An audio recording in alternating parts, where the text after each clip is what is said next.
The illustrious career of Bryan Danielson has officially come to an end. Hello all, and welcome to Alyx's Safe Space. For wrestling fans like you, I'm your host Alyx, just Alyx, and here is your AEW WrestleDream pay-per-view review. WrestleDream 2024.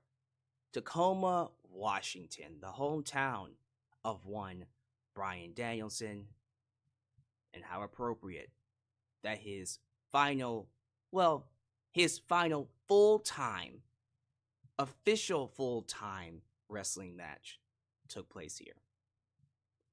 Everyone is reeling over that ending, which saw Jon Moxley, Pac, Claudio Castagnoli, and a recently turned heel Wheeler Yuta.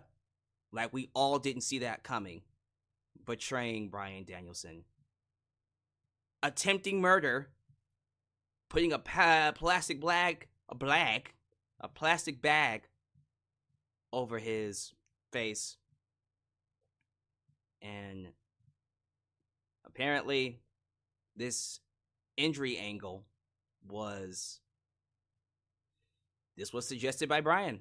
This is coming from Fightful Select. This ending came from him. He wanted it to be a straight up heartbreaking ending. And they got that. You had wrestlers try to go out and save him. But Bryan and his friends got outmatched and outclassed by the evil Jon Moxley and this new insurrection. So we ended the show with Bryan being stretchered out. He was stretchered out. You had wrestlers crying. You had freaking Excalibur on commentary openly weeping, like they were selling it like it was the darkest day in AEW history. It was a very sad moment. And it's getting a lot of, let's just say, controversial takes.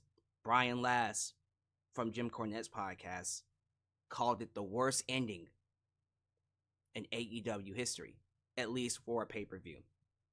While others are saying it's great heat, it was a great cliffhanger to set up Dynamite. How I feel about it right now is undetermined. I'm on the fence about it.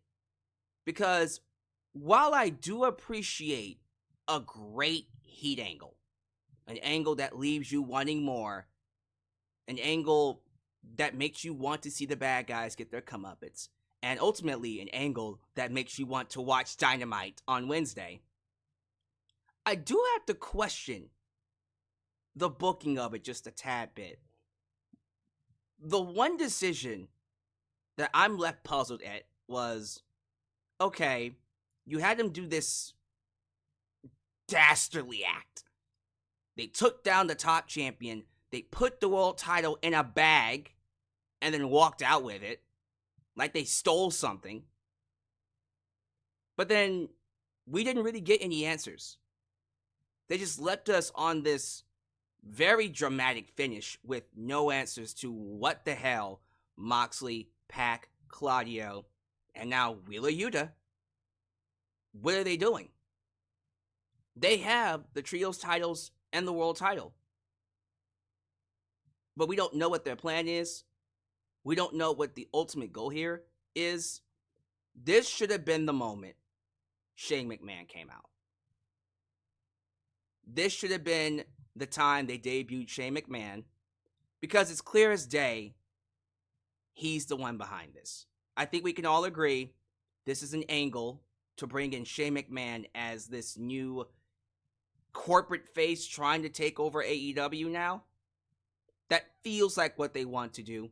Maybe they want to do some type of a version iteration of that. They don't want to do a straight up invasion angle, which I'm all for. But whatever they're doing, can we get some kind of explanation? There is this idea that, okay, whatever they're going to do, it's going to be AEW versus whatever. right? We get the sense of what's getting ready to happen. But you still left fans confused by not giving any answers. Because right now, it's still AEW talent. It's still AEW talent trying to take over a company. But the idea of it is ridiculous because they all still work under Tony Khan. If you would have introduced Shane McMahon or some type of overseeing entity, then it would have been like, oh, now I see what's going on. Because right now it's speculation. Now, if you're a hardcore wrestling fan like me, I think you can piece together what's getting ready to happen. We know Shane McMahon's coming in. We saw Shane McMahon talk to Tony Khan. We saw Shane McMahon take pictures with the Young Bucks. We saw Shane McMahon with Mercedes Moné. Shane's coming into AEW. And it looks like he'll be involved in this massive angle somehow, some way. And I'm all for that. All I'm asking is that they do a better job of establishing what the hell's going on. Because people are confused. And that's not really a good thing to have when you end a show like this. Still, I think when it's all said and done, when Shane comes in, all the answers will be pretty much resolved. I'm just very confused about why they didn't have him debut here. Because imagine that. Imagine ending the show with Moxley beating on Bryan, Pat Claudio, and then the Wheeler Yuta heel turn, which felt redundant because they had a similar heel turn earlier on in the show when Kyle Fletcher did something very similar to Ospreay, and I thought that was more effective. That was one of those cases where I actually, wow, they did something with Kyle Fletcher that I actually liked. You know? I actually became more of a fan of Kyle Fletcher. Here, when Wheeler Yuta turned on Bryan, that was one of those things where I'm like, you know, it would have been better if he didn't. You know? It would have just been better if I didn't see that coming. It would have been nice if Wheeler was at odds with them. Because that's something that would be different. But the moment you saw Wheeler being conflicted and courting Bryan, and you knew that, well, it wouldn't make much sense if he was against Pac and Claudia when he's 1/3 of the AEW Trios Tag Team Champions. It wouldn't make much sense unless this is all a ploy, and eventually he's going to turn on Bryan, which is exactly what happened. So I saw that one coming. But you do all this to get all this heat. I have to wonder, fine, Shane comes in. He's the new evil entity trying to take over AEW. We do have to start thinking about it from this perspective as well. Not a lot of fans like Tony Khan right now. And I'm talking about the hardcore fans. Because we sit here and pretend that everybody that watches AEW is in the know. They appreciate the sport. Let's just be real. AEW only appeals to a certain subsection of the audience. They're not trying to grow their business. They're not trying to appease the masses. Tony Khan is booking his show for the sickos. That's what he's decided to do. I don't agree with that, but what are you going to do? Okay, you book your show for the sickos, then you deal with all the sickos. And sorry, Tony, a good portion of those sickos don't like you. So when you do bring in Shane McMahon, is he going to get the reaction that we're looking for? Because the idea is, oh my God, it's a McMahon. Oh, McMahon's coming in to AEW. See, I'm used to saying WWE every time I say McMahon now. But it's a McMahon showing up in AEW. That's going to be a big fucking deal. I never would have thought that would have happened, but we've never seen that happen before. Naturally speaking, that would get a ton of heat. Is that though? And see, I have to wonder, is this angle that we're doing going to get the right type of reaction? Taking out Bryan was a good step in that direction. Because you took him out in his hometown. In a very gruesome way. And I do have to wonder how you guys feel about it. Let me know how you feel about that ending. I don't know how I feel about it yet, because I'm still conflicted. I like that it had the right kind of heat, that depression, all is lost type of feel, which is great. You want that. And it sets up for good guys to come in and save the day. Specifically, Darby Allin. It looks like Darby Allin is going to be pushed to the forefront as the new babyface, the top babyface for AEW, which I'm all for that. Quite frankly, if they want to put the world title on Darby Allin, do it. Do it. Screw it. Why not? Who else are you going to put it on? Bryan's gone. At this point, you need a new top babyface. Darby's that guy. Darby's that guy. In any other situation, I would say give the belt to Hangman Page, because after he beat Swerve, that would be the logical explanation. But if we're doing this insurrection angle, and you're giving Moxley the title, he's the new evil champion who wants to take AEW down, or the idea of AEW down. Darby is the one to beat him. Now, Darby shouldn't hold the belt for long.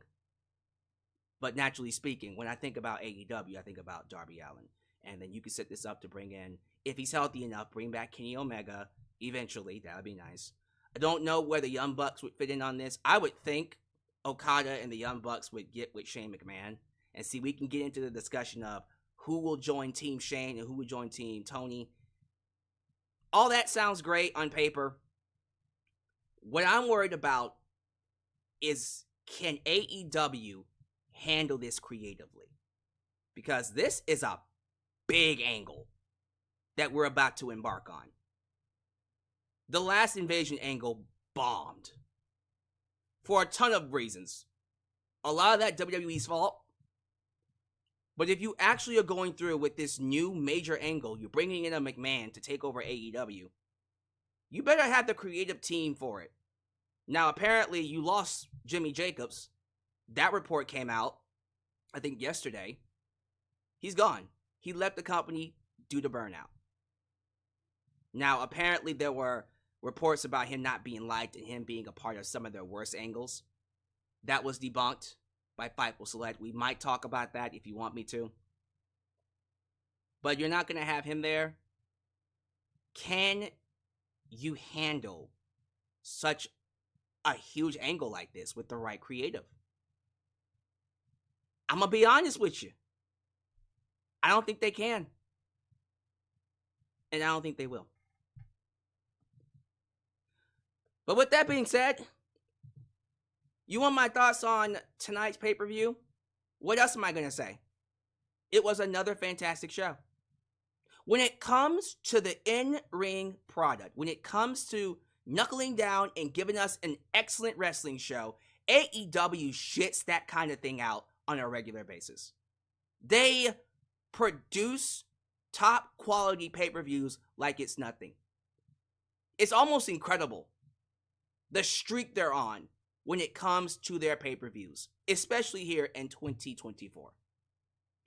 But I'm sorry. At this point in time, you can have the best pay-per-views ever.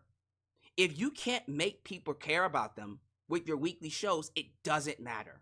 It just doesn't matter. You had one of the worst build-ups to this show. And it's not like what happened with All Out, where they had 2 weeks to build to it after All In. That's still their fault, but you can forgive them not doing a great job with the build-up for All Out. Although it wasn't like necessarily terrible, because they just carried over some things from All In. You can't make up the excuse for how bad the build-up was for WrestleDream. The TV shows going in to WrestleDream have been absolutely awful. And you're expecting me to think they're going to do better for Full Gear. And then, of course, World's End. And then in the future in 2025. They got to show me that they know what they're doing. They have to show me that they can handle something like that. I don't think they can. But we'll see. People are asking me how I felt about that finish. Like I told you guys before, we're going to sit on it. I don't hate it as much as some of you do. Because I saw what they were trying to do. I understand what they want to do. I just have to question, was the execution what it needed to be? You get me? But the show was awesome, man. You had a lot of surprises on here. We had Adam Cole coming back on top of MJF making an appearance after filming, what was it, Happy Gilmore 2? Congrats on that, by the way, Mr. MJF. That is a huge movie role, although I haven't seen Happy Gilmore, the first one. I haven't seen Happy Gilmore, sorry. I gotta get that fixed. I'm pretty sure I could just watch it at any point in time. Like, where is it? Is it on Netflix? Just tell me the streaming service and I'll watch it probably tonight. Just get it out the way. But yeah, it was nice seeing him come in. I thought the triple threat match, oh my goodness. The triple threat match between Will Ospreay, freaking Konosuke Takeshita, by the way, your new AEW International Champion, Konosuke Takeshita, and Ricochet. One of my favorite matches all year. It's not even close. Perhaps one of the greatest triple threat matches ever produced. I'm telling you right now, you're not going to find a better triple threat match than this. Good luck. That was outstanding. Will Ospreay, when it comes to in-ring performance, when it comes to giving us the best quality matches all year, he is running away with Wrestler of the Year. Sorry, Cody Rhodes fans. Sorry. Will Ospreay is running away with Wrestler of the Year. I don't think anyone's catching up with them. Sorry. It's not happening. Regardless, that match was out of this world and crazy. That match was just out of this world with how great it was. No match can follow it. Literally every other match that followed it into the main event, the crowd was almost, I won't say they were dead for, but they were not into. They were not into the rest of the matches as much as they were that triple threat. And then we got to the main event and they came back alive, but then they were deflated. Instantly. Literally instantly. When Bryan Danielson lost. So, we'll see. We'll definitely get more into how I feel about the show when we do the review. Because I do want to sit more on that ending. And when I'm talking about it, maybe I'll have my decision on if I liked it or not. But you give me your thoughts. That would help me. What would help me come to a conclusion is you giving me your thoughts about the ending and why you didn't like it. Because I'm seeing people like Brian Last say it was terrible. He says it's one of the worst finishes ever. I don't know why it's that bad. But explain to me why you guys didn't like it if you didn't. If you did like it, tell me why you liked it. But ultimately, we're going to go ahead and get to this review. I am going to do the preliminary stuff. I have a sponsorship to get to. I have to say hi to the people. And then, of course, do the plugs. So let's get that out the way right now. Once again, thank you all for choosing me for your live review of AEW WrestleDream. If this is the first time you're watching me, do me a solid favor. Like the video, subscribe, and click that bell to catch all my content when it comes out. Wow, your edit help expand the brand by doing the following things. Join the membership. Click that join button and get the opportunity to request a video of your choosing, whether it's a live reaction, a hot topic, or a review past, present, or future. Also, don't forget to give thanks. Hit that super thanks if you would like to donate. After the fact, you can also like me on Facebook, follow me on Twitter, just Alyx Central. Give me a follow on Instagram, give me a follow on Spotify, give me a follow on Cameo, give me a follow on Threads. Follow us on Discord and give me a follow on TikTok. For I am the tickest of the talkest. Donate using PayPal, Patreon, Cash App, Venmo, and yes, Super Chats are officially on. You can donate at any point in time during the broadcast to get your thoughts played live on the air. And ladies and gentlemen, the International Super Chat Championship is on the line. And ladies and gentlemen, the champ is here. The champ is here. Omar Feliciano is in the building to defend his belt. If y'all want to take the belt away from him, you gotta out-donate him. And I don't think Omar plans on losing his first title defense. So you better come with it. Email me at AlyxWorld@gmail.com for business inquiries just to say hi. And please get yourself a t-shirt today at Pro Wrestling Tees and Teespring. Are you a Just Alex guy? Join the club. Get you an I'm a Just Alyx Guy t-shirt, hot off the press. Also get you an old school Deluxe Man t-shirt, get you a new school Alyx's World t-shirt, and many, many, many more t-shirt designs coming your way. Please help expand the brand right here in Alyx's World. Thank you to the people over at Mint Mobile World for partnering with me in this live broadcast. Those of you who are looking for a very affordable but high quality mobile plan, Mint Mobile is here to give you just that. Ladies and gentlemen, most of you who are watching me on your phones, let me ask you something. How much do you pay for your mobile plan? Think about it. You pay an arm and a leg monthly.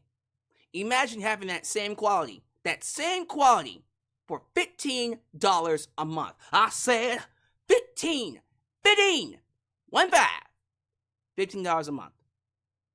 If that's something you're interested in and you want more details, then how's about we get a quick word from our partners, and then we'll get to some shout-outs. This video is partnered by Mint Mobile. Like many of you, I've been trying to cut back on expenses lately, but let's be real. It's tough when you got things to do and you don't want to give them up. But sometimes you have to make those sacrifices to pay your phone bill and satisfy the big tech companies. That was until I discovered Mint Mobile. Mint Mobile offers premium wireless services starting as low as $15 a month. With Mint Mobile, you can get high-speed data plus unlimited talk and text on the nation's largest 5G network. The best part? You get to keep your phone and even the phone number. Now, if you do want to purchase your own phone, they do have phones available on the website, which you can get through the link. The internet service is reliably fast. It's so seamless, I put it up there with any other network on the market. Now, some of you might think switching to a new service is a hassle. Let me reassure you, this is only going to take you 15 minutes to set up. You could literally do it right now from your phone, no need to leave your house or contact anybody. And if your device does not support eSIM, then Mint Mobile will personally ship you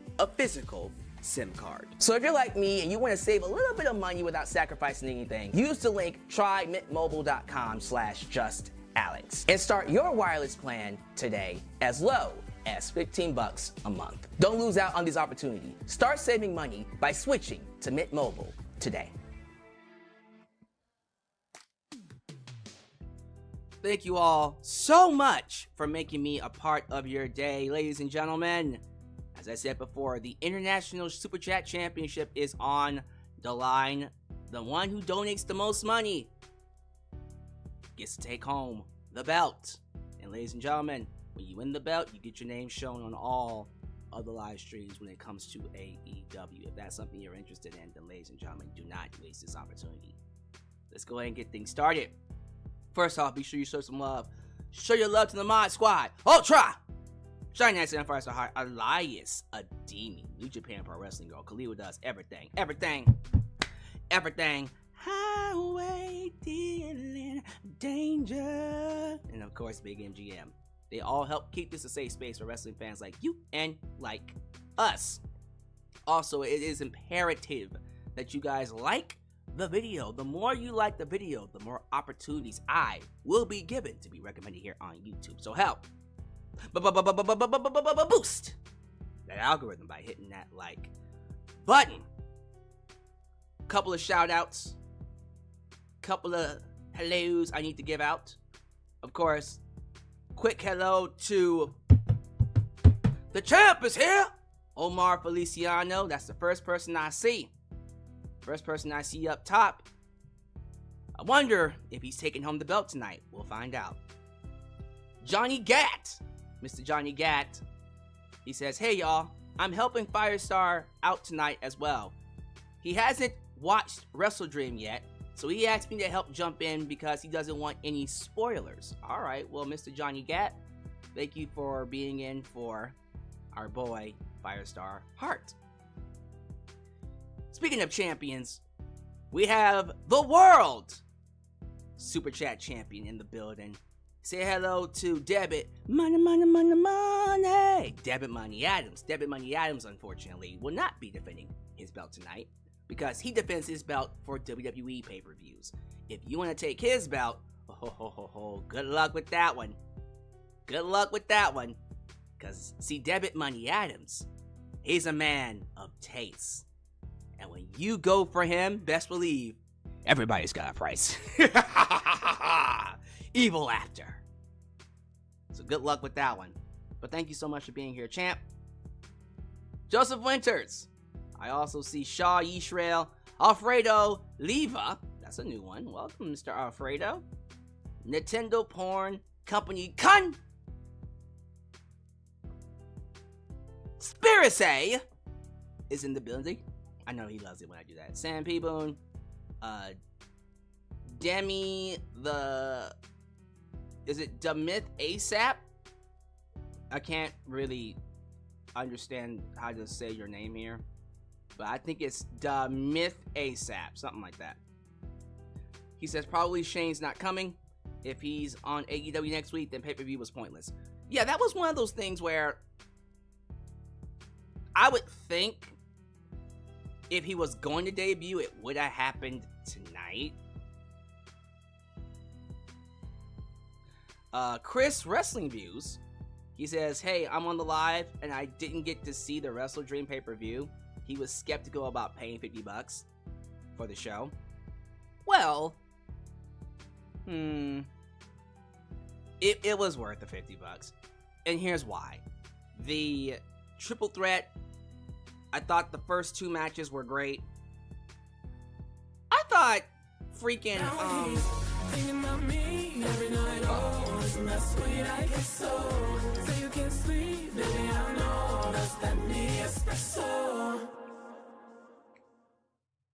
Had plans tonight, so I wasn't able to watch the PPV until I saw the main event. Like you said, it's already starting to confuse people, so they need to start developing the story quickly. And there it is. First off, thank you for the donation, champ. Like I said, it's not the fact that the ending didn't have good heat. The problem is they're treating it like it's some kind of an insurrection angle, but you're not giving an explanation for why the insurrection's happening. And so fans are looking for that inspiration, if that makes any sense. Says here from Debit Money Adams to use a VPN and that will set the price to $20. Really? I didn't know that. Hey, if you want a VPN, use Surfshark.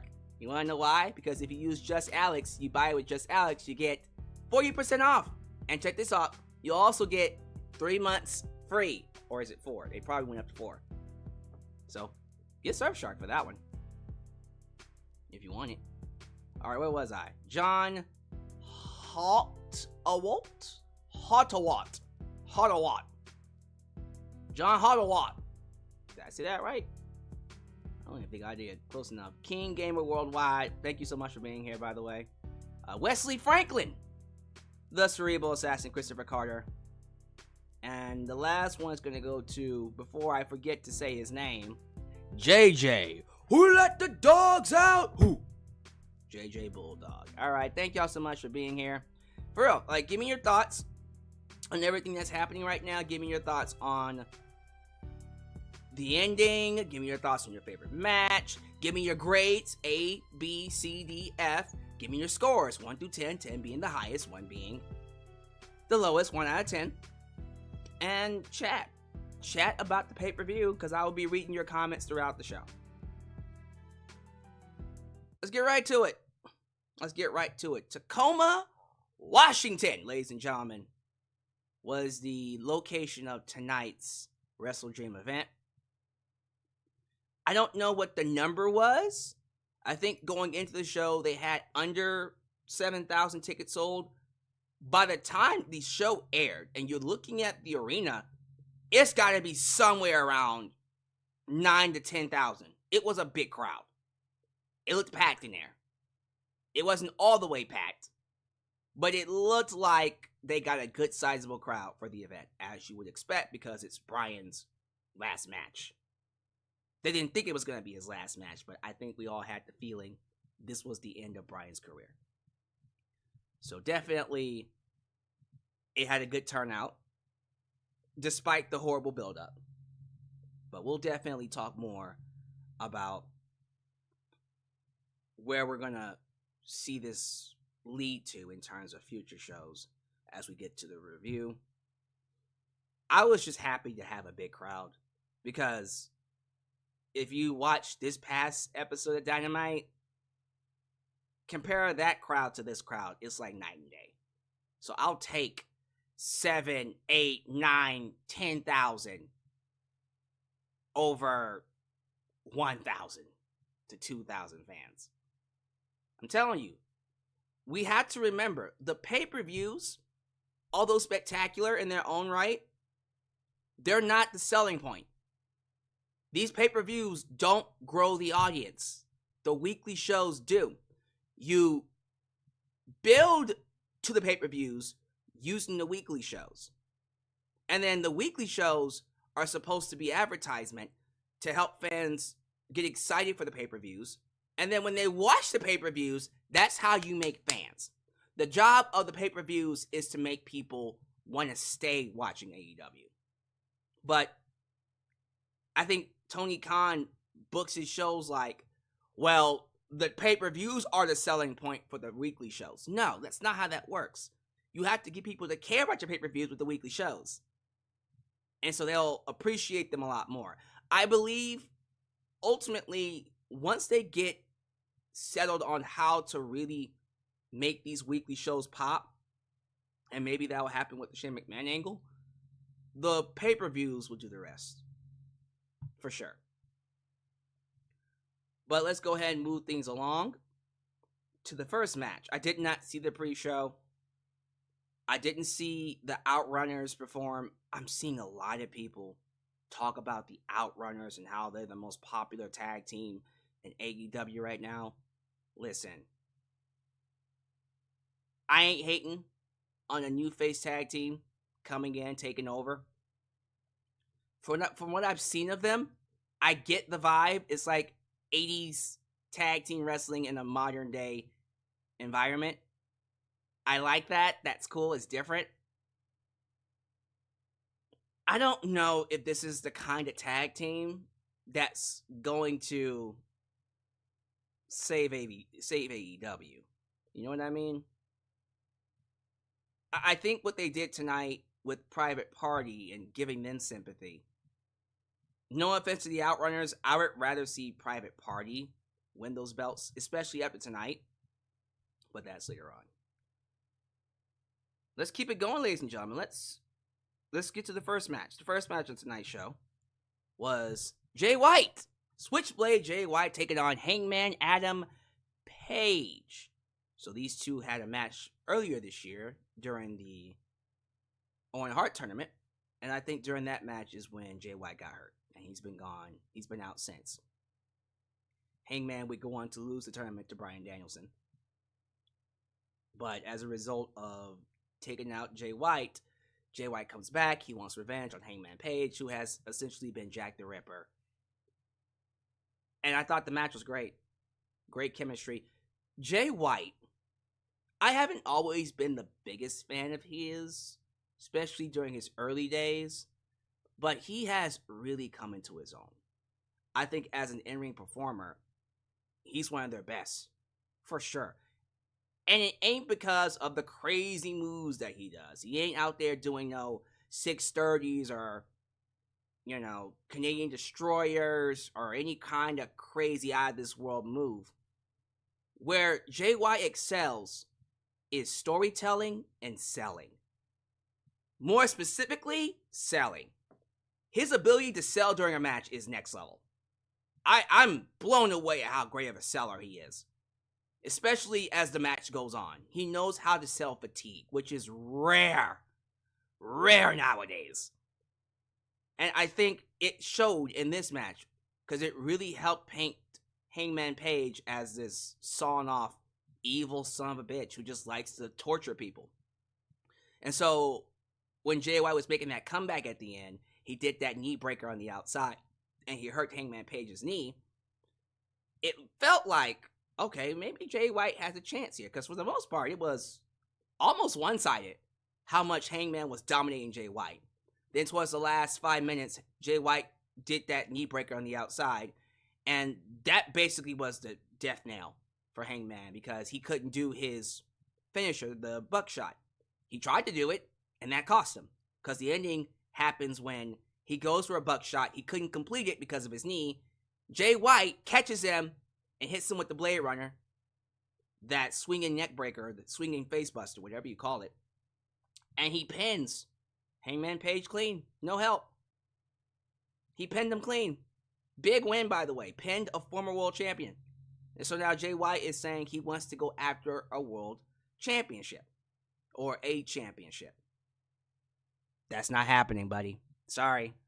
You are now in the crosshairs of Jack the Ripper. Or the Ripper Hangman Page. He is coming for your head. Rest in peace. Rest in peace. So this feud is going to continue. Good. Get this to Full Gear. Their next match should be some type of a no stipulation match. No stipulation. No DQ stipulation match. That's what I was thinking. My bad. I don't know where my mind was going with that. But some type of a DQ, no DQ, excuse me. A hardcore, bloody, violent match. That these two will do and have. And it's going to be glorious. Regardless of how we get to it, eventually we got to put the belt on Hangman Page. We got to. After that win at All Out, it would be a travesty if we do not give him the world title back. He has so much momentum right now. I would hate for them to kill it. It's going to be weird how we work him in, though, because we're currently in the middle of an insurrection storyline where potentially Shane McMahon could come in. We'll have to see about that one. But yeah, give me your thoughts about that opening match. I thought it was great.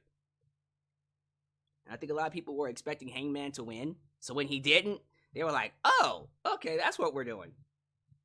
Now this one went exactly how we thought it would go. But it was still a great match. Willow Nightingale taking on your AEW Women's Champion, Mariah May.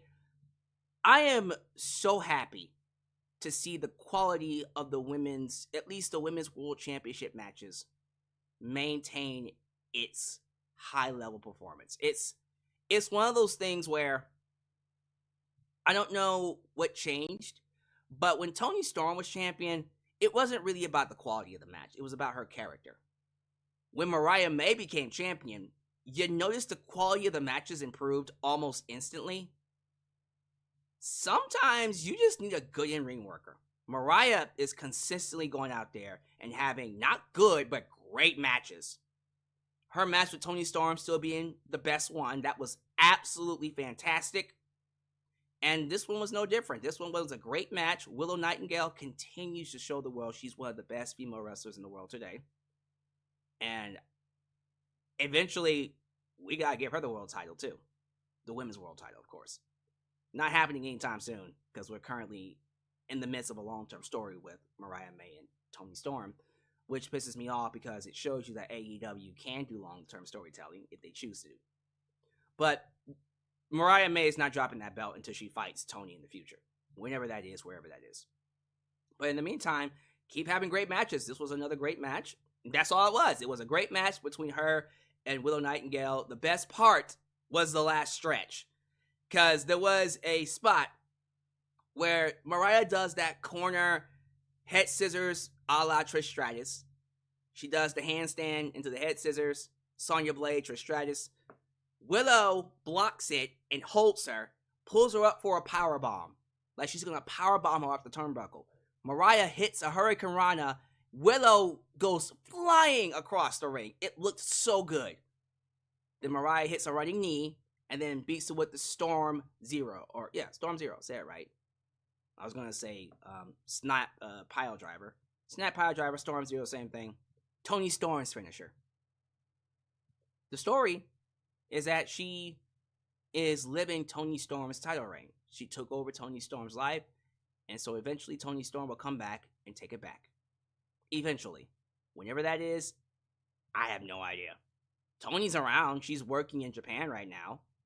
So, when she does it, it'll be a big deal. Hopefully it's this year. You know what? The more she stays off TV, the more we'll miss her. And when she does return, it's going to be a big deal. So, fuck it. Keep her off TV for the rest of the year. Do it at Revolution next year. Now, who does Mariah May fight next? One might assume Britt Baker? Britt needs to get well first. And she needs some wins while we're at it. But yeah, that seems to be the next logical step. Britt Baker. I guess. We'll see. Y'all let me know who you would like to see Mariah May fight. There's plenty of women she can fight. Alright, let's just get this out the way right now. So, oops, what did I do? Did I accidentally not put the right freaking cover for this? I did. My bad. Let me fix that. That just goes to show you how much I don't care about Jack Perry. There we go. Ladies and gentlemen, the next match is Jack Perry, the Scapegoat, versus Katsuyori Shibata. This was the definition of a Dynamite match or a collision match on a pay-per-view. I'm sorry. I love Shibata. I think Katsuyori Shibata is one of the best Japanese wrestlers today. Loved his run in New Japan Pro Wrestling. Nothing's going to top it. Personally, if they wanted to give him the belt, I'd be for it as well. But the way they booked this match. So you had Jack Perry getting all this offense on Katsuyori Shibata.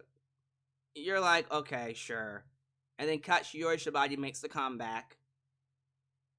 And it's one of those things where I was watching the match and it just felt so unbelievable to me that someone that's such a badass like Katsuyori Shibata would have a hard time beating someone like Jack Perry. Because when Shibata was making that comeback against Jack and Jack was selling, that was great. But the first 10 minutes where Shibata was selling for Jack, you're like, okay. You get what I mean? And so when the match was going on, Shibata was beating him up. I was starting to get into it. Then Shibata goes for a sleeper. He falls backwards. And the referee pins his shoulder to the mat. 1, 2, 3. In the midst of a sleeper. And that was it. That's how Jack Perry retained. And some people are like, well, didn't that happen to Roddy Piper? Didn't that happen to Stone Cold Steve Austin when Bret Hart reversed it? No, that's not the same thing. This isn't, oh, Bret Hart was in a submission hold, he reversed it and pinned their shoulders to the mat. That's not what happened. What happened was that Katsuyori Shibata pinned himself. He pinned himself and he looked like an idiot. He looked stupid. I'm sorry.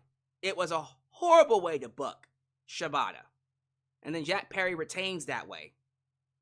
And you're like, what does that do? It's booking decisions like that that make me go, do you give a fuck about anybody when it comes to this championship?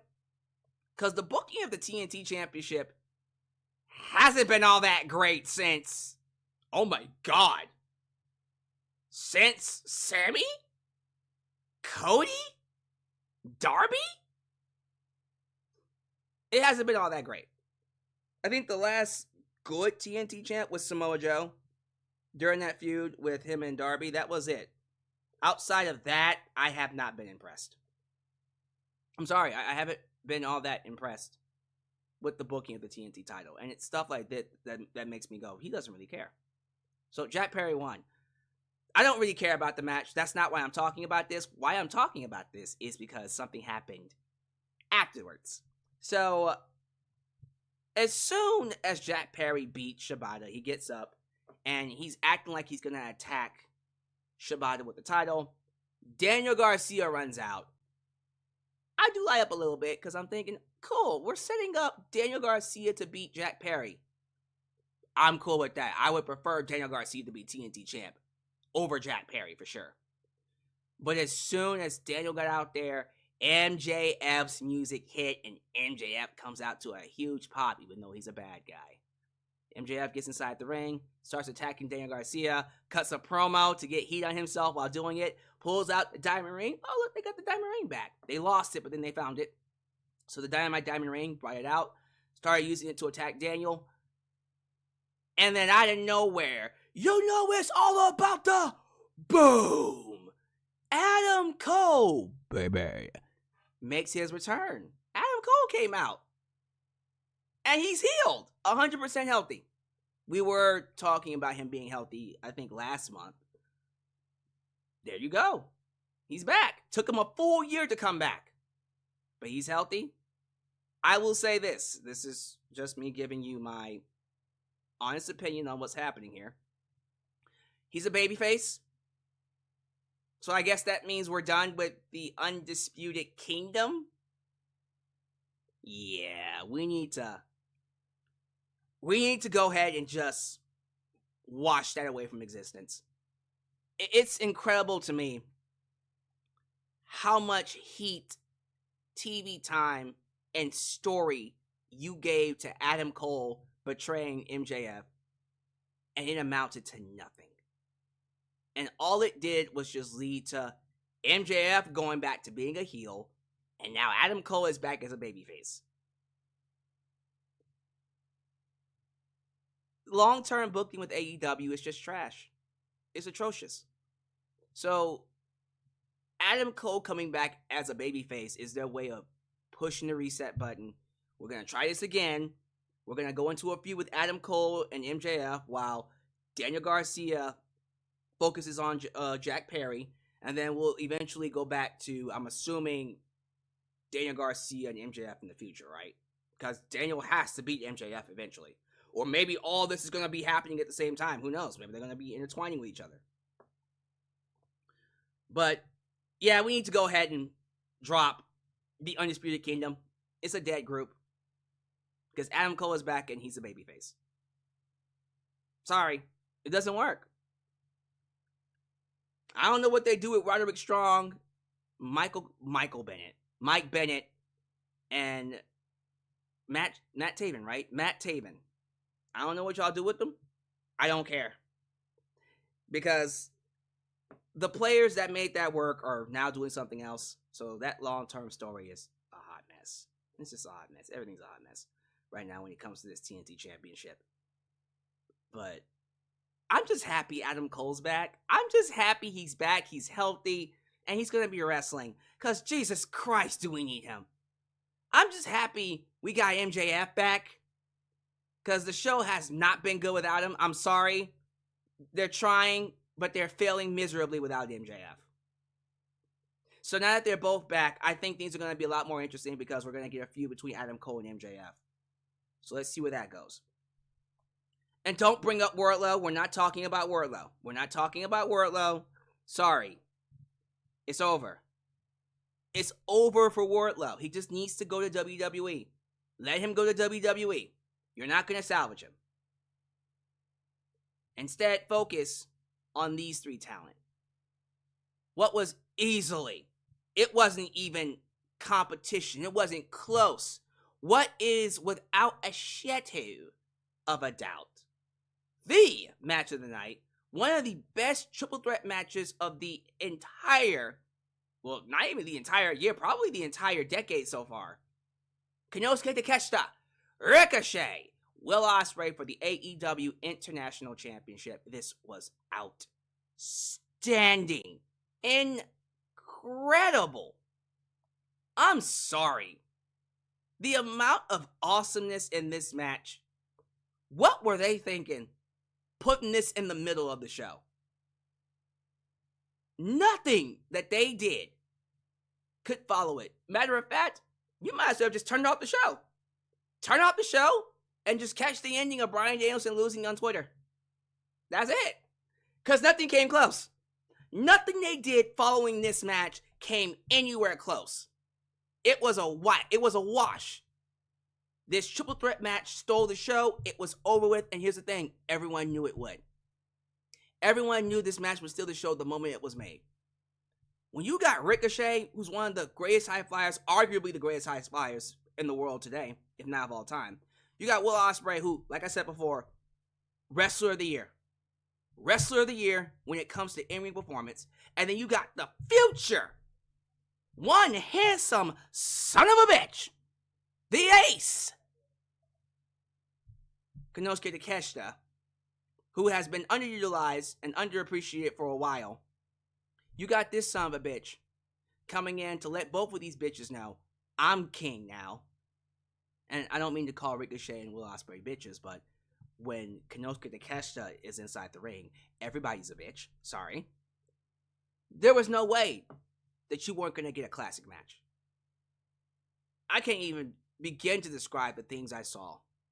The amount of high-flying flips, the kind of shit that pisses off wrestling traditionalists, the poison ranas, the kicking out at one, popping up after taking 5,000 moves. I love it. I love this style of wrestling. And Konosuke shined so much in this match. When he was knocking out Ricochet and Will with them forearms, I howled. I didn't cackle. Kiki. I howled. Oh, oh, oh, oh. I was dying with how vicious those elbow shots were. But you gotta give credit where credit is due. Will Ospreay and Ricochet are just phenomenal. One particular spot that I do want to talk about that I 100% loved was, I forgot how it went, but I think I would have to go back and rewatch it. But it was like a 1-2-3 combo. Like Will Ospreay knocks out Konosuke with a hidden blade, I think, and then Ricochet comes off the top rope with a 450. Or it wasn't even off the top rope, it was a springboard splash, which is even better, by the way. That kind of stuff was crazy. For me, if you are going to push Konosuke Takeshita hard, giving him the TNT title and then turning around and giving him the Continental title would be the greatest thing you could do for him. So, let's get to the end of the match. Konosuke puts Ricochet through the table with his finisher. I forgot what it was called, but he just drives him head first through the table. Gets inside the ring. He's fighting Will Ospreay. Will Ospreay's about to win the match with the hidden blade. Don Callis stops the referee count, goes into the ring with a screwdriver, and of course Ospreay stops him from using it, goes to hit him with the Tiger Driver 91. A hooded figure enters the ring, picks up the screwdriver, and hits Will Ospreay with it. We knew exactly who it was. It was Kyle Fletcher. Will Ospreay's like, It do, Kyle Fletcher? It do, son? And Kyle helps Konosuke hit his running knee. Konosuke pins Will Ospreay. 1, 2, 3. We have a new international champion. Konosuke Takeshita beats Will Ospreay, wins his first championship. About fucking time. It took them way too long to give this man a belt. Way too long. He beat Kenny Omega twice, and it took him this long, almost a full year later, to put the belt on him. No, it was a full year later, because he beat Kenny Omega All Out last year. Regardless, it's about damn time he's champion. They rectified that mistake. Now, really go further with it by having him beat Okada for the Continental title. Thank you. I would appreciate that. So he's the champion now. You see Kyle Fletcher pick up Will Ospreay and hit him with the Tiger Driver 91. And so now we know where this is going. We're moving away from Ricochet and Will Ospreay. Good. Great decision. Great decision. And then we'll do, I'm assuming, Will Ospreay and Kyle Fletcher. And we'll get back to Ricochet and Will Ospreay in the future. And then we'll give them a series to work on. But in the meantime, Konosuke Takeshita being champion revitalizes Don Callis' role as a manager heel, because they weren't doing shit with Don Callis. This saved it. So I'm very excited to see what they do with this. I am so happy that Konosuke is champion. This really does revitalize some interest for AEW that I lacked. Because I was just kind of wondering, like, man, as much as I love Will Ospreay as champion, and he's been having some of the best matches literally all year, like, it'd be nice if we start to push other people as well. Because Will Ospreay doesn't need a belt. He elevates belts, but he doesn't need one. He's good. Konosuke, that's someone who should be champion.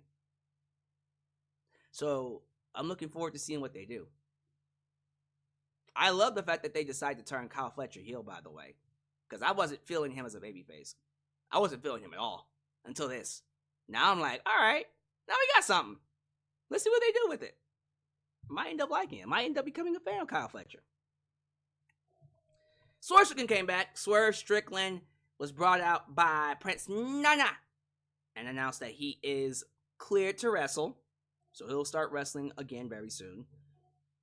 MVP and Shelton Benjamin came out to talk to him to encourage him to join the Hurt Syndicate and do some banana. Now, we should make this very clear, and I want people to understand this.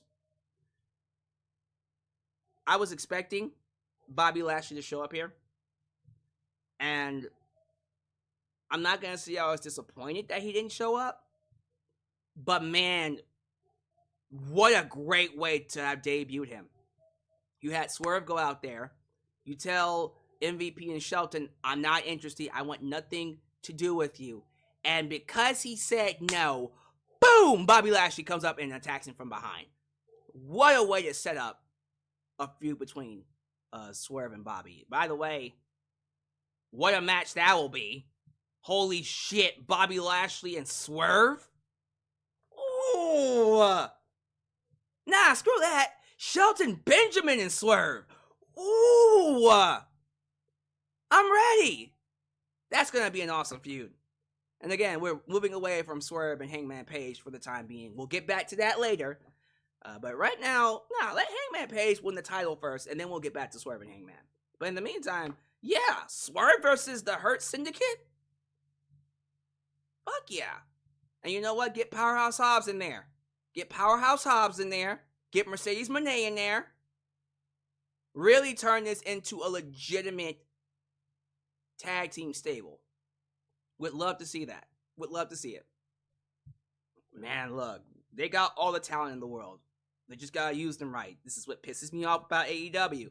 You have literally perhaps the best roster out of any other company, if not one of the best rosters. They don't know how to use it. They don't know how to use it, and it pisses me off. So let's see what they can do with the Hurt Syndicate. I'll make this quick. Hologram. Hologram. Who caught that reference? Now that's an obscure reference there. That melody comes from a specific type of show. Hologram, hologram, hologram. Nobody's gonna get it. I will be shocked if anybody got that reference. Hologram took on the Beast Mortos. Your average luchador wrestling match. Not saying it was bad. I thought it was awesome, by the way. Just a very fast-paced, back-and-forth action. The problem with this match is that you followed that triple threat. You had to follow a triple threat match. And so, everything that they did had less impact because Ricochet and Will Ospreay did it better. And so much more smooth. But this was a really good, very strong performance from Hologram, and the Beast Mortos. I just feel like, did we really need this match on the card? To me, I think the score would have gone up, because this is an A right now. It probably would have been an S if you would have taken out this match, taken out Chris Jericho. No offense to Mark Briscoe, but you didn't need Mark Briscoe and Chris Jericho. You didn't need Hologram and the Beast Mortos. You didn't need Jack Perry and Shibata. Cut those matches out, and then you end the show with Shane McMahon coming back. Instant S. I would have been like one of the best shows they've ever produced. Probably one of the best pay-per-views, but again, there are certain things about it that just stop it. It's like, you were right there. Just do some refining, cut some matches, and then end the show with Shane? Oh, you would be hard-pressed to find a better show than that. But Hologram beat Beast Mortos 2 out of 3 falls. I liked it. It was fine. I don't think it was pay-per-view worthy. To me, it wasn't. But I'll put it to you like this. On any other night, probably would have been match of the night. You're not going to be better than that triple threat. And you're not going to be better than the main event. So, sorry. Still a really awesome match, though. I enjoyed it. Darby Allin. Tacoma, Washington's Darby. Well, where is Darby from? Is he from Seattle or Tacoma? So, I know Swerve and Bryan are for Tacoma. Is Darby from Tacoma or is he from Seattle? He's from Washington. That's what I know. Regardless, Darby, home state in Washington, taking on Brody King. These two have excellent chemistry. Next level. David versus Goliath. Darby knows how to work with Brody, and Brody knows all the right things to do with Darby. This man buried Darby Allin underneath some steel steps and stood on top of them. His full 300-pound weight on top of Darby and the steel steps. What the fuck is wrong with Darby Allin? That's insane. I'm not making this up. He did that. He literally did that. And you're like, what would possess you to let him do that to you? And he did it. He just tossed Darby to and fro, and Darby sold it like $1 million. And then Darby started making his comeback with the torpedo dives. And then that crazy spot where Brody King fell off the top rope onto some steel steps, and then Darby hit the coffin drop. Brody rolls inside the ring, gets hit with a coffin drop. Darby ends up beating him. Big win. Great match. Loved it. Crowd was into it. There's nothing like a Darby Allin match. Every match that Darby Allin has, it's different. It feels different. It just feels different. You get me? But for me, this is just my personal opinion. This win should put Darby in that echelon of being a main event player. Thank you. He is from Seattle. I appreciate that. So Bryan is from Bellingham. Okay, so is it just Swerve from Tacoma? See, people are telling me Bryan is from Bellingham. I thought he was from Tacoma. See, I'm getting this mixed up. They're all from Washington. Bryan, freaking Swerve, and Darby are from Washington. So they're in their hometown.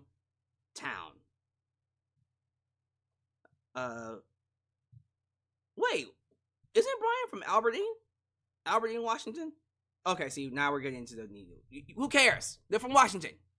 Well, they do, but regardless, Darby should be pushed as a main event player as a result of this win, because that's a big victory for him. So I do think Darby is going to go end up fighting Moxley for that world title. And he should win. He should win. He shouldn't hold it, but he should win. Have him beat Moxley forward, and then Moxley can beat him back and become a 5-time champion.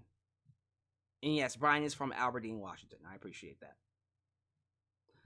People are telling me that Leo Rush is also from Washington. A lot of good people from Washington. Tag Team Championship match, Private Party versus the Young Bucks, or Matthew and Nicholas Jackson, the MVPs, the EVPs. We had Private Party's intro be done over vignette. He was giving advice from Amazing Red.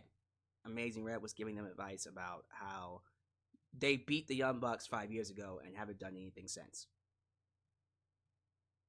I mean, that's not necessarily untrue, but I think we're leaving out a lot in between there.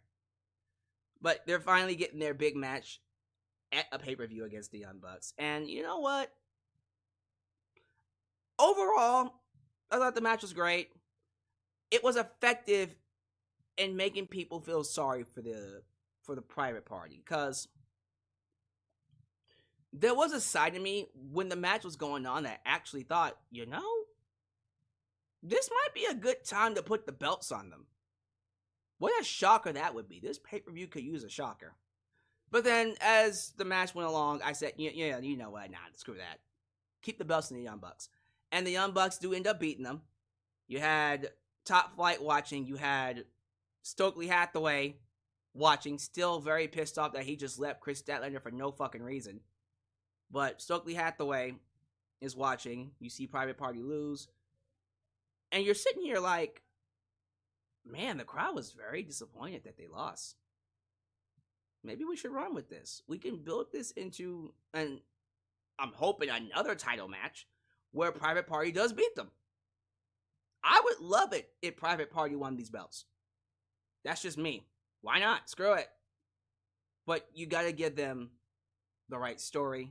You gotta follow through with it. It's gotta be creative in there somewhere. I don't trust AEW to follow through with it. I just don't. I think it's a great launching point to get fans behind them. I just don't trust AEW to make use of it. What I would do, since Full Gear is the next show. When is Full Gear? Isn't that like November the 23rd? Jesus Christ, we got a long way for that.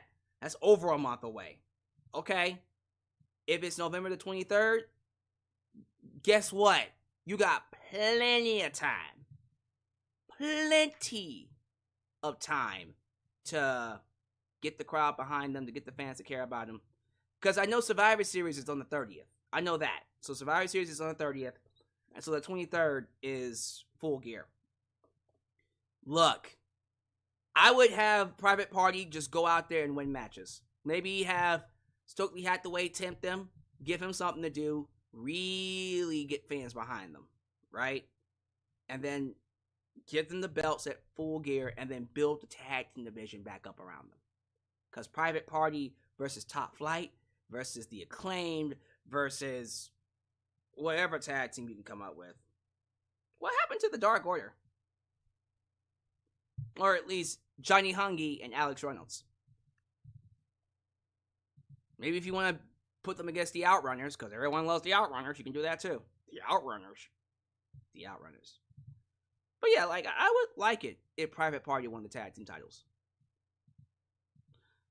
I'm going to make this quick. Mark Briscoe retains this Ring of Honor championship. I don't care about the Ring of Honor title. I don't care about ROH. Mark Briscoe is awesome. Chris Jericho sucks in his gimmick. Can we move on? Cool. Main event.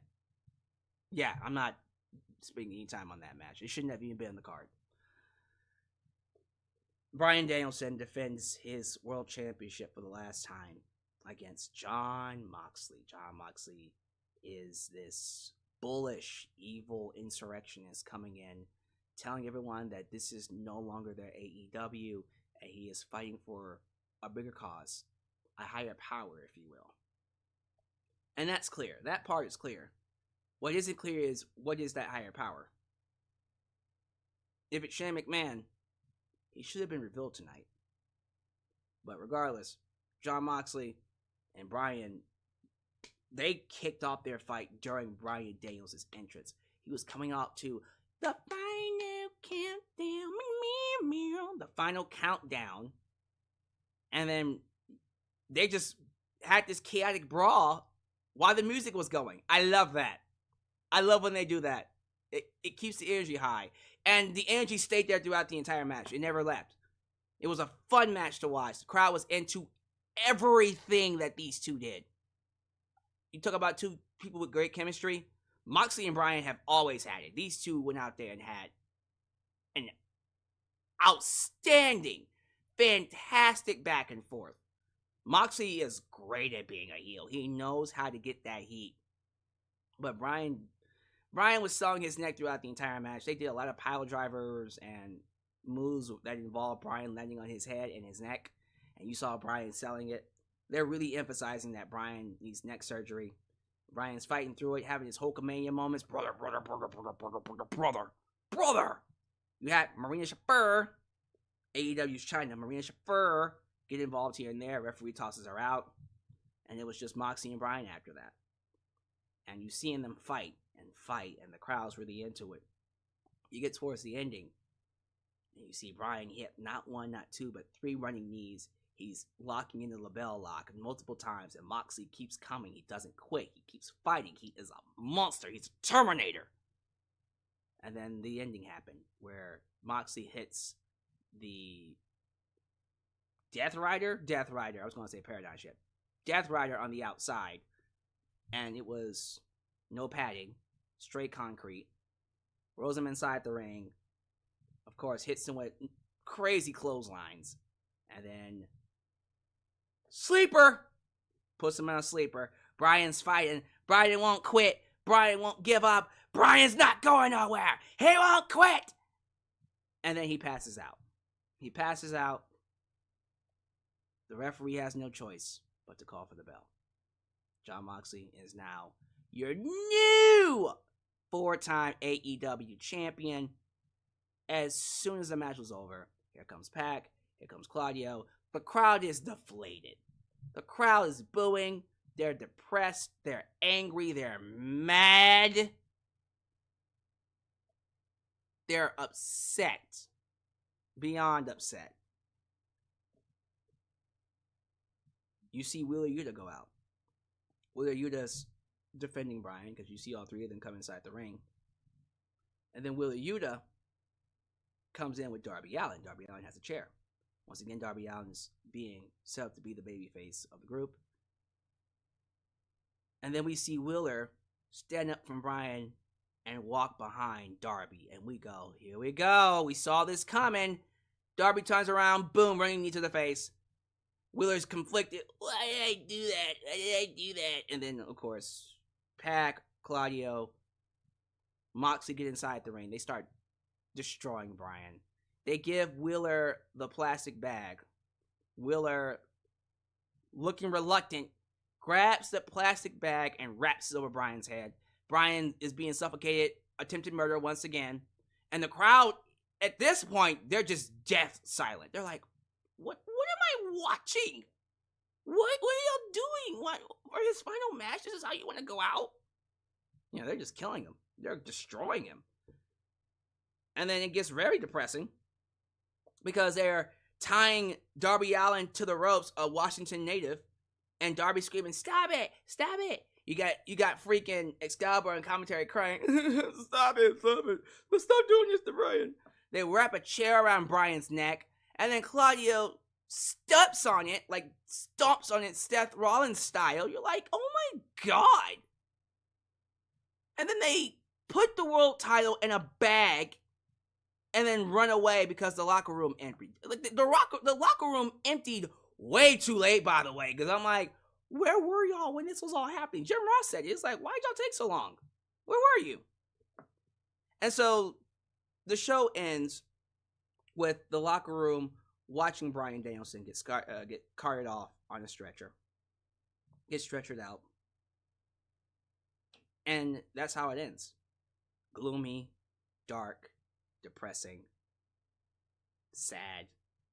This was Bryan's final match. If he had lost that world title, that was going to be the end of his career. He lost, so that's the end of his full-time career.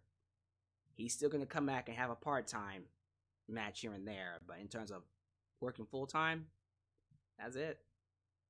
That's it. But the show ends with no explanation. Jon Moxley just did what they did. Jon Moxley and his crew just did what they did to Bryan, took the title and walked away, and we're like, what is this all for? What are we doing, man?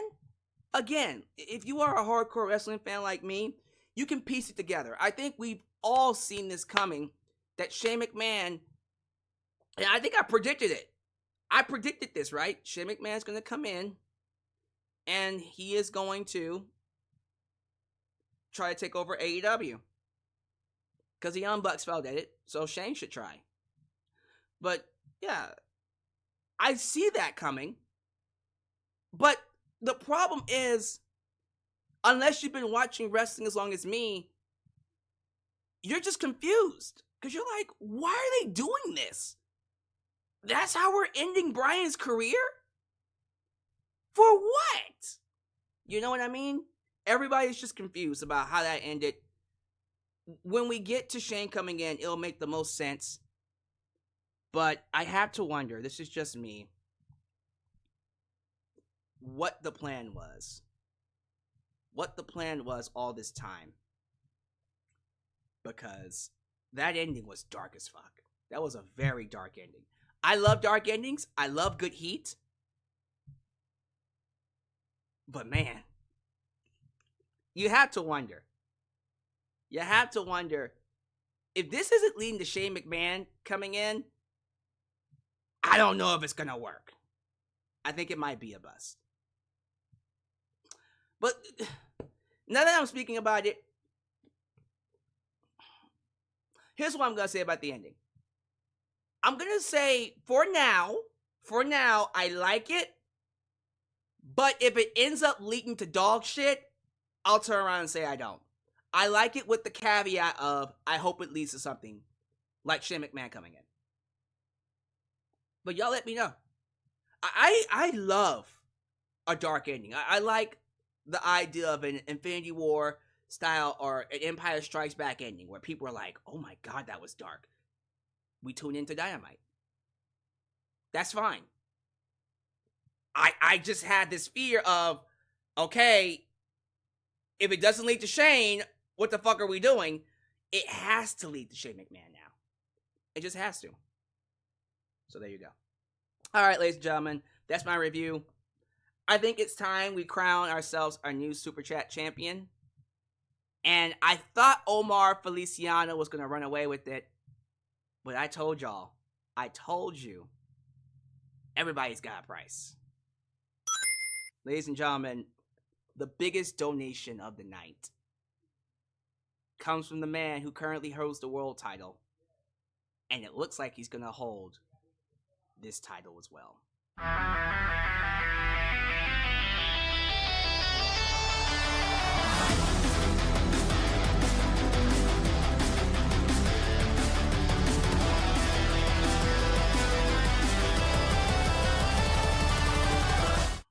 Debit 2 belts muahahaha.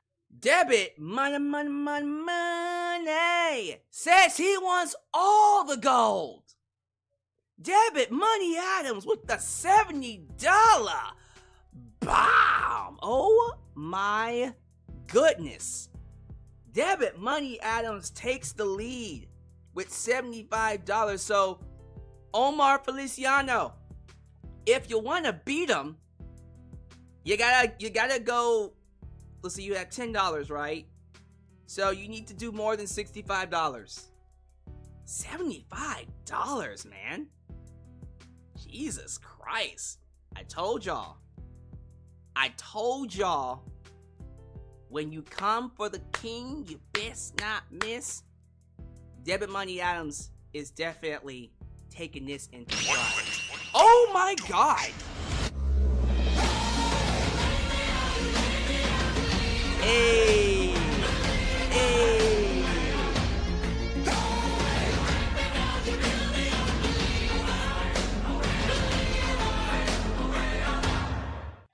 Lol. Omar Feliciano says, step back. The champ is here. He ain't going.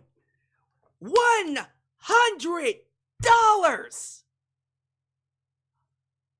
This is what I'm talking about. We fight for these championship belts. Omar said, you ain't taking my title away from me, champ. You want it? You gotta come for blood. My goodness, took the lead with $110.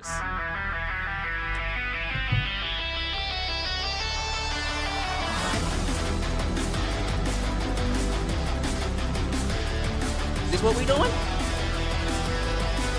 Is this what we doing? Ladies and gentlemen, we got ourselves a Super Chat Championship battle. It's been a minute since we saw it. Debit Money Adams takes the lead with 150 to Omar Feliciano's 110. We here now. We here now. This is what we want. This is what we are waiting for. You love to see it. I love it. Guys, give me your grades. Give me your scores. Omar, the amount to be is 150. You have 110. We're going to keep going until one of you concedes.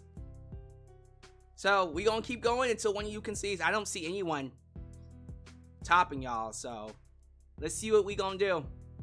And when you guys reach 500, if both of you end up reaching 500, we'll go to sudden death. And then we'll take it to Cash App and whatever you can use. PayPal. But we probably won't even get that far. Shoot. This is amazing. I love it. Super Chat battles are my... I love this shit. It's been a minute since we had it, too. Alright, give me your thoughts on the pay-per-view, y'all. What grade do you give the show? What are your scores? 1 out of 10. Favorite match? How we feeling?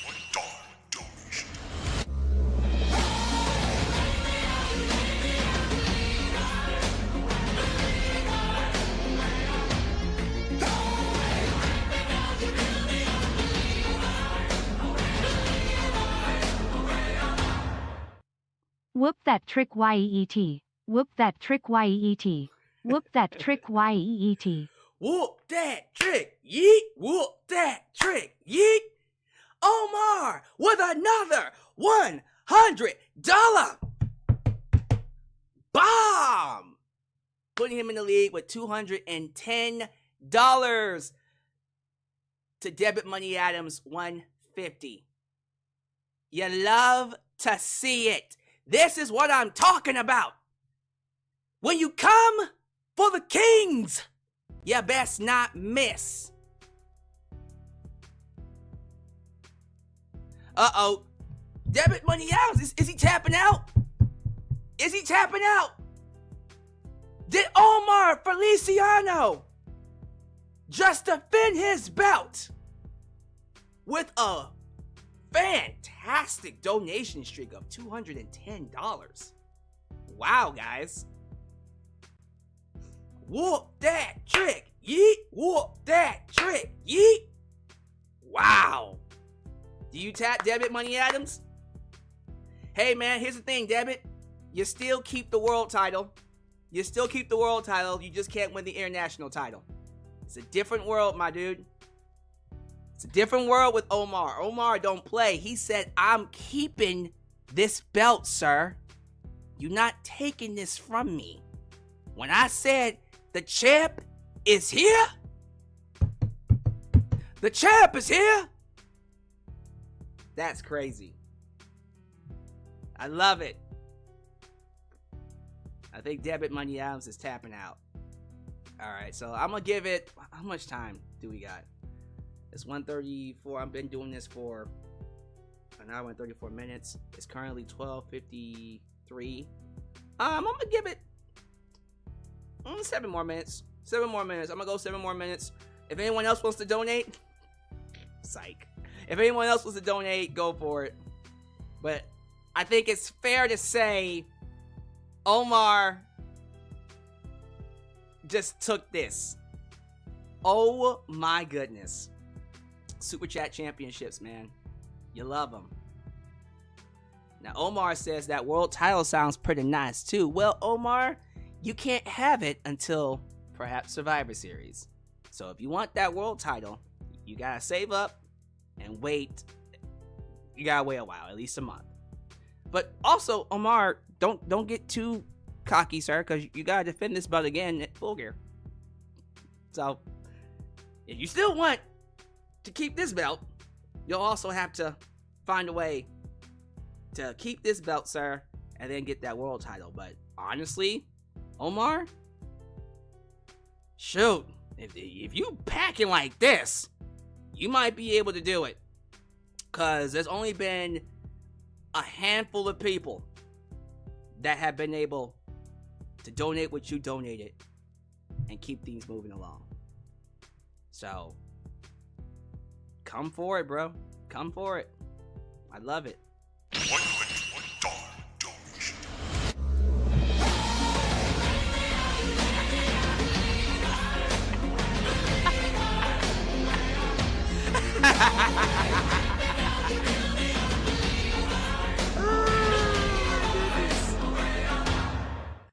It's a swerve, bro. He pulled a Vince Russo.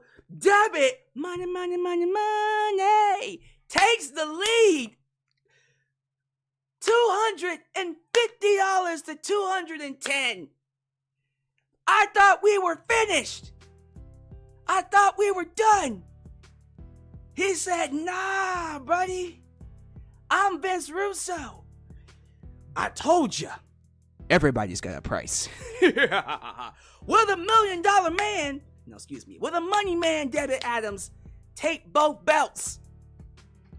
I'm staying here. I'm staying here. I'm not going nowhere, y'all. Mike Pringle said, whose house? Debbie's house. Debbie Adams' house. I love it. I love this. This is so good. John Bill II says he has a feeling they'll debut Shane and Bobby at Full Gear. Both of them? At Full Gear? We'll see. We will definitely see here. We will definitely see how that's gonna go. JJ Bulldog says we need the Dark Order. Oh dear God, do we need some new tag teams on this show for sure. The United Kingdom seems straight pointless, and Wardlow is lost. Worlds for this guy in AEW. Yeah, Wardlow is just done. Just all sorts of done. Let's see, John B. II. There's so many people I feel are feeling some kind of way about this ending, but here's what John Bill II said. He says, I am speechless about the ending. I got to give Tony Khan props, ending in a dark moment. I'm looking forward to Dynamite on Wednesday. Like I said, like the ending I thought really kept things going in terms of making you want to see what happens in the future. I just think people have a problem getting invested because we don't know why Moxley and his crew is doing what they're doing. And once they have that, we'll definitely see.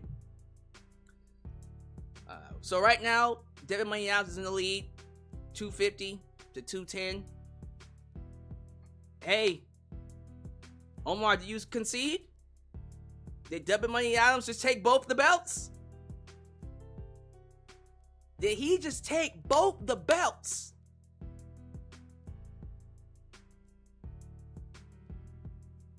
Let me see here. What y'all feel about the show? That's what I'm looking forward to right now. As this Super Chat Championship title reign goes along.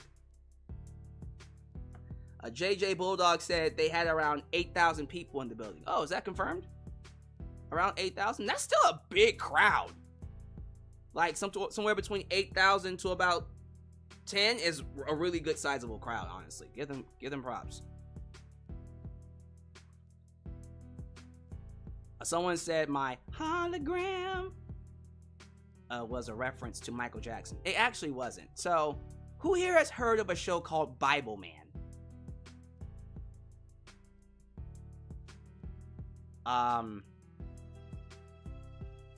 Okay, Omar says it's not letting me add the super. Did you max out, Omar? Omar, how many did you have? So you had, let me see. You did the $10 before, right? And then you did 200s. That's interesting. You should, because the max is 500. You should be able to donate. Okay, so here's what we can do, Omar.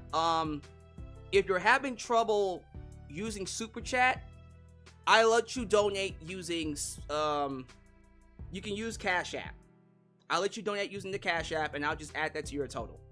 But try it once again with the Super Chats to see if it works, because that pisses me off sometimes where the Super Chat doesn't work. If you need to use the Cash App, let me know. Matter of fact, let me get my phone, just in case you do.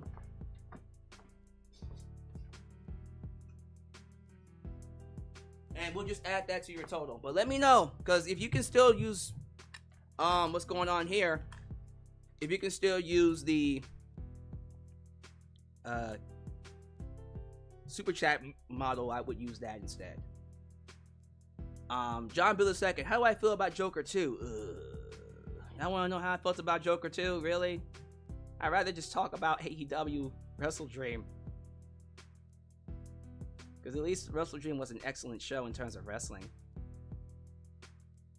How do I think William Regal would feel about seeing what's happened to the BCC? Oh, shoot, that's a good question. Storyline-wise? How would William Regal react to it? That is a really good question.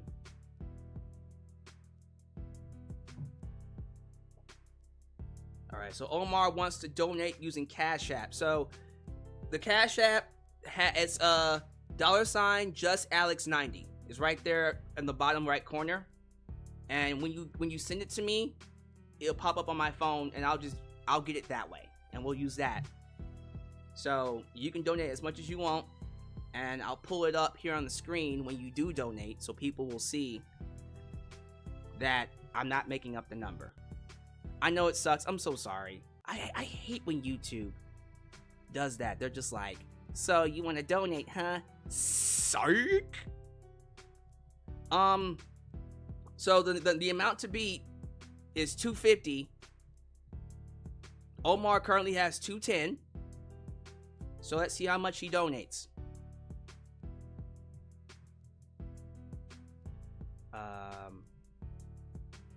John Billisecka says, I heard about Bible Man, no lie. Bible Girl was hot. Oh, y'all know about Bible Man? This is why I love y'all. That's why I love y'all. Let's see here.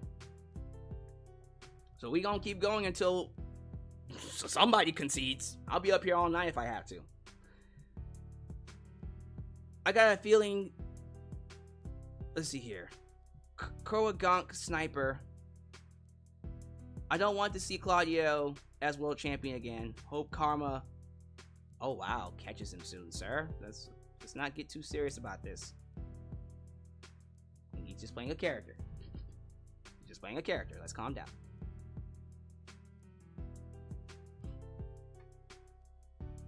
What's good, Mr. Robert Brown?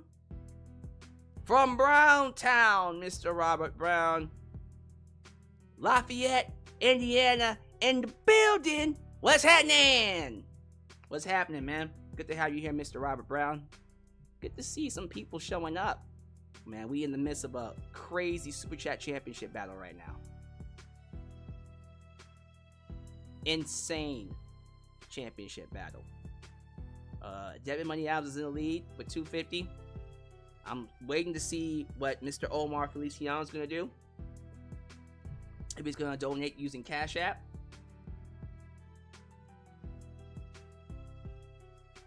I'm kind of waiting on it to see what he's going to do. So we're just kind of chilling until then. Let's see here. He's thinking about how much he wants to donate probably. We are embroiled, ladies and gentlemen, in quite the battle here. Let's see. So TK decided to turn Kyle Fletcher heel. Yeah, that was a decision for sure. I think it works for him. Because I was kind of sitting here thinking about how I put this.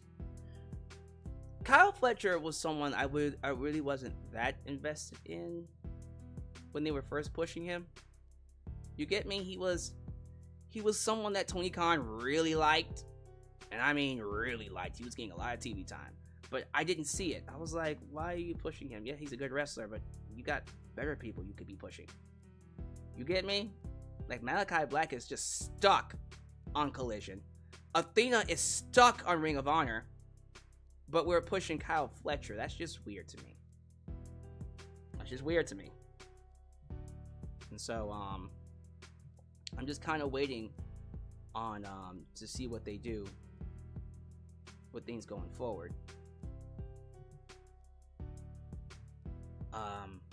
You know what? I guess I can talk about Joker 2. We here. People are asking me about Joker 2.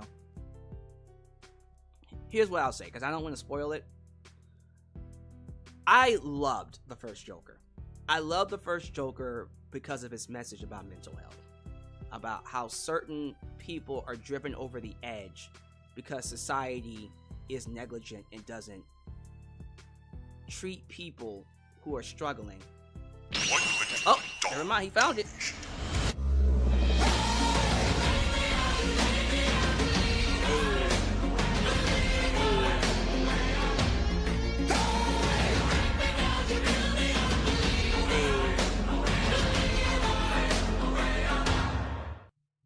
whoop, that, trick, yeet, whoop, that, trick, yeet, whoop, that, trick, yeet. Whoop that trick, yeet, whoop that trick. Omar Feliciano takes the lead once again with $310. $310. This is getting out of hand, ladies and gentlemen. This is gonna go to a hell of a battle.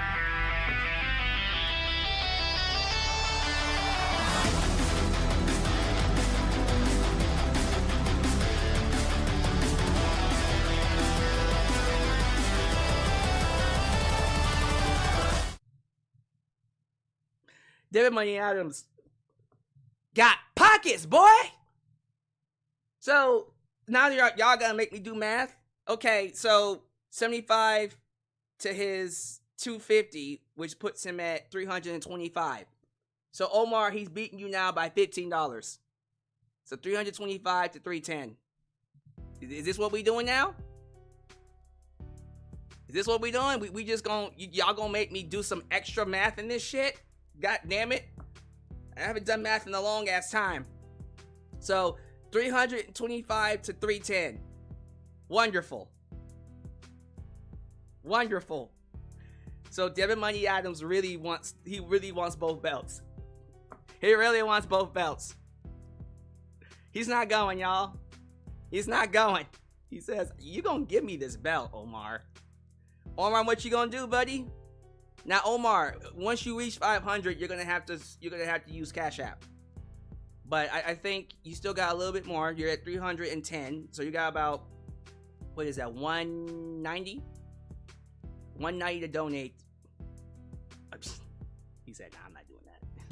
Make me sweat, make me harder, make me lose my breath, make me water. Omar Feliciano takes the lead with 326. Thanks to 325. So this is what we doing? Is this what we gonna do now? 326 to 325. Moderators, help me keep track, please. Please help me keep track. Because this is gonna be hard for me. I got you. Moonlight, you're my starlight. I need you all night. Come on, dance with me. I'll never take it. So Debit Money Now just did 20. What is that? 345 to 326? Is this what the fuck we're doing now? Y'all were doing good, but you were doing it in fives. But 326 to 345. Someone keep track of this for me, because I'm not as good as math as I used to be. I don't know why I can't just write this down. Y'all gonna make me write this shit down? Making me do all this work? The things I do for y'all. So 345 to 326. Cool. Wonderful. So Devin Money Adams is in the lead with $345. Jesus Christ, y'all. We going. I love it. I love that it's a battle between the top two champions of the channel. And again, David Adams and Omar are two people who have been supporting me for what feels like a long, long time. They've been doing it for what feels like years now. And it always makes me feel good. Make me sweat, make me harder, make me lose my breath, make me water. Smiley face. 1971. I hate y'all so much. Okay.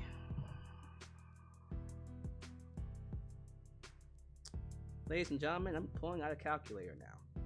Is this what the fuck we're doing? Okay. 326 plus 1971 puts him literally at 345.71 cents. Debit, he's beating you by 71 cents. Omar's beating. He's beating Debit by 71 cents. You could have just simply did you could have just done $20, sir.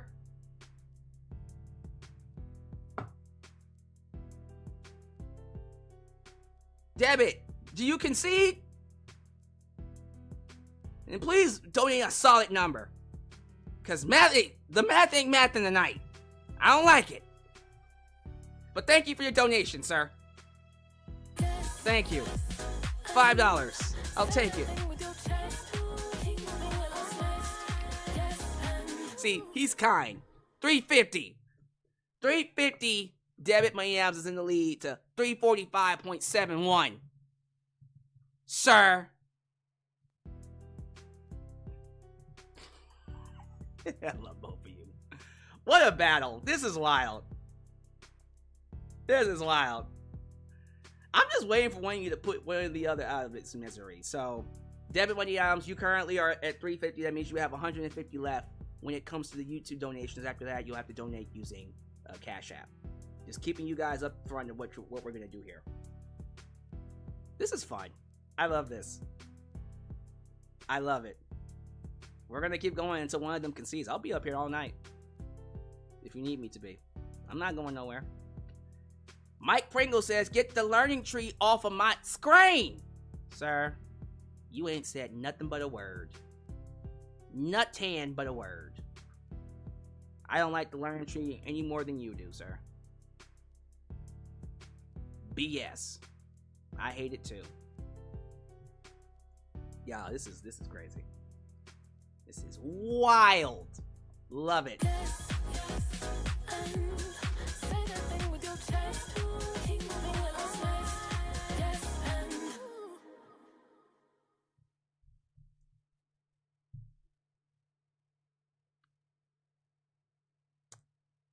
$5.29 puts Mr. Omar Feliciano at go fuck yourself. No, it puts him at $350.46. He's beating him by $350. Yeah, okay. Do you concede? Omar wins? Awesome. Okay, cool. Omar just won. With how many cents? 46 cents? Fine. Cool. Awesome. Debit Money Adams concedes. Any objections? Omar Feliciano successfully defends his belt in one of the most hellacious, eventful, awesome, and listen, y'all. In all seriousness, thank y'all so much.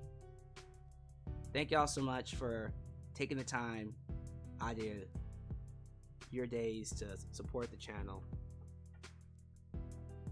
Continuing to watch my streams.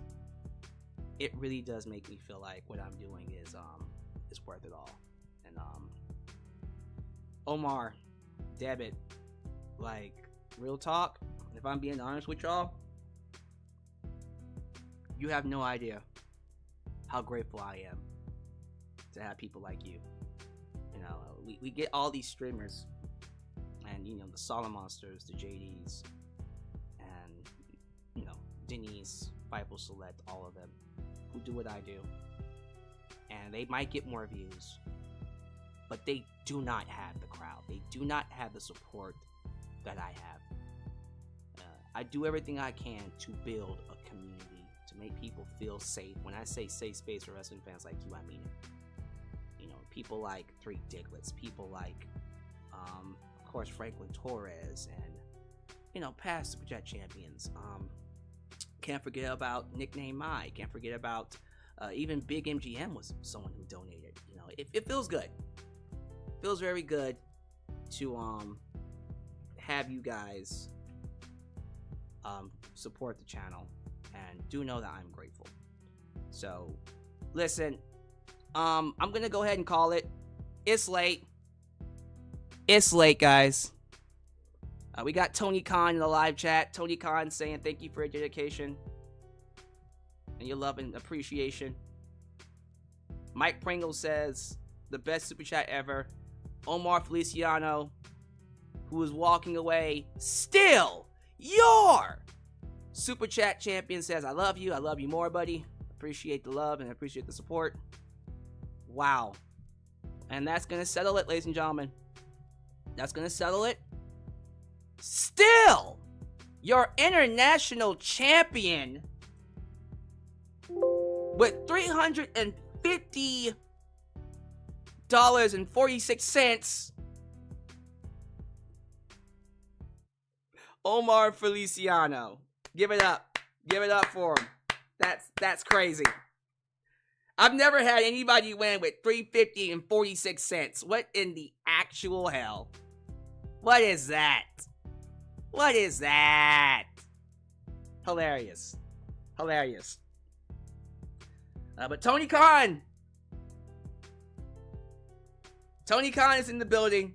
Tony Khan says, thank you again for your dedication and feedback. We look forward to bringing you the best action possible in our upcoming shows, and we hope to continue earning your support.